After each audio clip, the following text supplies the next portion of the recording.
Hello and thanks for joining us from our studios in Israel. I'm Aaron Porras here with ILTV's Morning Briefing.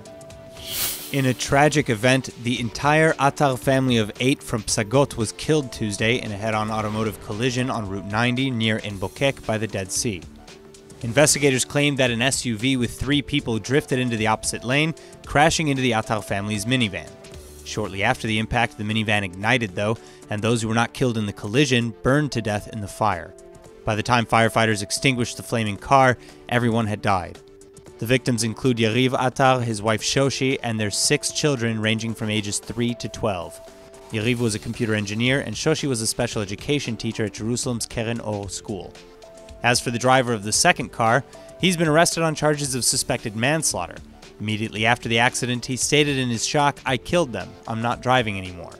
His lawyers said he was confused after the accident, though, and did not remember exactly what happened. But investigations into whether he was under the influence of drugs or alcohol are still underway, and police now claim that the 52-year-old suspect is not cooperating.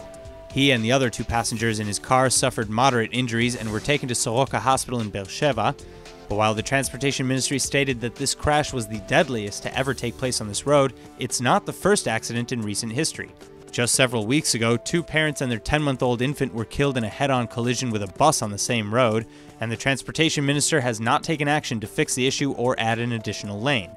An authority for the road company said it was, however, in the process of expanding the shoulders and repainting the street border lines.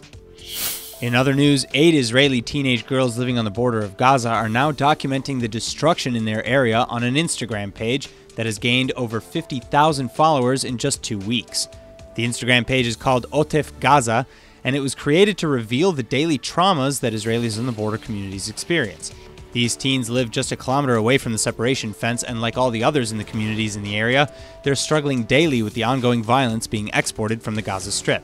On the OTEF.GAZA account, not all the photos belong to the girls, as some photos are sent to the account from other subscribers in the area. But there are videos of Iron Dome interceptions in the sky and red alert sirens waking up families from their sleep. And of course, there are also photos of massive burning fields as a result of incendiary terror kites and balloons. One image even shows a little girl clutching her stuffed animal while standing in a burning field.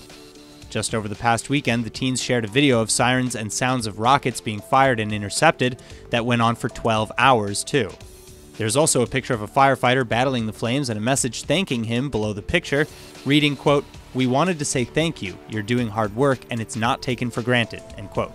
Now, since launching the account, they've also been receiving support from many celebrities, and their goal is not political, but rather to raise awareness and bring about change.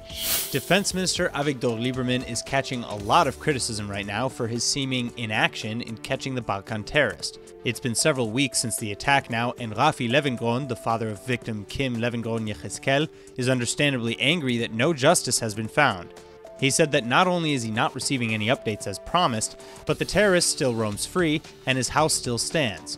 Israel's regular policy is to demolish homes of terrorists as punishment and deterrent to future crimes. Levengron then added that he thinks Lieberman should resign, though, because, quote, "he can't manage anything and he's not showing any authority," end quote. And if he isn't using his authority by at least demolishing the terrorist's home, Levengron continued, then perhaps Lieberman should, quote, "get out of the driver's seat," end quote. He alleges that there are over 100 other homes belonging to convicted terrorists as well that still stand intact with families living there. Similarly, former IDF Chief West Bank prosecutor Maurice Hirsch, who represents Ari Fold's widow Miriam, said that what bothers Fold's family too is, quote, "the fact that the IDF has not yet made the obvious decision to destroy the house of the murderer. The claim that the murderer's mother gave previous warning about her son's intentions has been completely negated," end quote. In the meantime, however, Khalil Jabarin, the terrorist who murdered 45-year-old Israeli advocate and hero Ari Fold, will at least remain in custody until the end of his trial. He reportedly faces charges of murder, 3 counts of attempted murder, and 1 count of possession of an unlicensed weapon. The final ballots in Israel's municipal elections were cast at 10 p.m. last night, ending several tight races across the country. According to the Interior Ministry, 3.6 million people out of the eligible 6.6 million voters came out to the polling stations in 251 cities, towns, and local councils. And while that's still a fairly low turnout, that's a 5% increase from the last municipal elections in 2013. This despite this being the first year that all Israelis were given a mandatory day off just to vote. As for the results, some of the races were especially close. The Haifa mayoral candidate Einat Kalish Rotem, now the first female mayor of Haifa, beat incumbent Yona Yachav.